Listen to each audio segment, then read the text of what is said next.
میرے رسول پاک علیہ السلام نے فرمایا کہ جب رب نہ مانے تو پھر وہ کمزوروں کے صدقے مان جاتا ہے، پھر وہ ضعیفوں کے صدقے مان جاتا ہے۔ فرمایا اللہ تم سے بارشیں روکنا چاہتا ہے پر تمہارے ضعیفوں، کمزوروں، غریبوں کے صدقے، مجبوروں کے صدقے وہ تم پر بارشیں برساتا ہے۔ حضور فرماتے ہیں کچھ ایسے لوگ ہوتے ہیں کہ ان کے بالوں میں خاک پڑی ہوتی ہے، چہروں پہ مٹی الجھے ہوئے ہوتے ہیں، لیکن اگر وہ اللہ پہ قسم کھا لیں تو اللہ ان کی قسم بھی پوری کر دیتا ہے، قسم بھی۔ حضرت عبداللہ ابن مبارک فرماتے ہیں، ابن قدامہ نے لکھا ہے، فرماتے ہیں بارش نہیں ہوتی تھی مکے میں، قحط پڑ گیا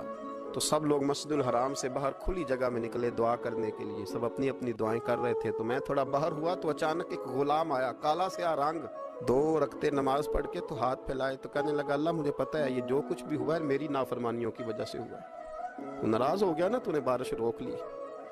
ناراض ہو گیا نا، ہمیں سبق سکھانا چاہتا ہے نا، یہ کسی اور کی وجہ سے نہیں، یہ صرف میری نافرمانیوں کی وجہ سے۔ اللہ رحم فرما، تیرے بندے تھوڑی سی بھی سختی برداشت کرنے کی طاقت نہیں رکھتے، کمزور ہیں، ڈر جاتے، غلام ہے، دعائیں مانگ رہا ہے۔ حضرت عبداللہ ابن مبارک فرماتے ہیں اس نے چہرے پہ ہاتھ پھیرے تو کالی گھٹائیں چھا گئی، بارش ہونے لگی، میں اس کے پیچھے گیا، اس کا گھر ڈھونڈ آیا، تعقب کیا، پیچھا کیا، گھر میں نے تلاش کر لی، اور گھر کو تلاش کر کے جب میں واپس آیا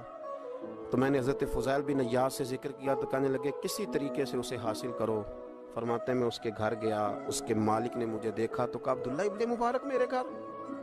اتنے بڑے ولی، اتنے بڑے درویش، اتنے بڑے محدث۔ میں نے کہا تیرا غلام چاہیے، اس نے کئی غلام دکھائے، میں نے کہا نہیں یہ نہیں، اس نے کہا یہ بڑے بڑے اچھے ہیں، کوئی سے بھی آپ لے لیں، خرید لیں، میں نے کہا نہیں۔ پھر وہ لاغر صاحب، وہ کمزور صاحب، وہ ضعیف سا نکل کر کے آیا، میں نے کہا یہ مجھے دے دو، تو کہنے لگا یہ تو بیچارہ بے ضرر سا آدمی ہے، کیا لے کے کریں گے؟ میں نے کہا نہیں مجھے یہی چاہیے۔ میں اس کو ساتھ لے کے چلا، راستے میں پوچھنے لگا آقا میرے اندر تو کوئی ایسی بات نہیں تھی، مجھے کیوں خریدا؟ آپ مجھ سے کیا خدمت لیں گے؟ تو عبداللہ ابن مبارک فرمانے لگے میں نے کہا کوئی خدمت بھی نہیں لوں گا، میں تو خود تیری خدمت کروں گا، میں تیرا بیاہ کراؤں گا، تیرے لیے مکان بناؤں گا، میں تیری خدمت کروں گا،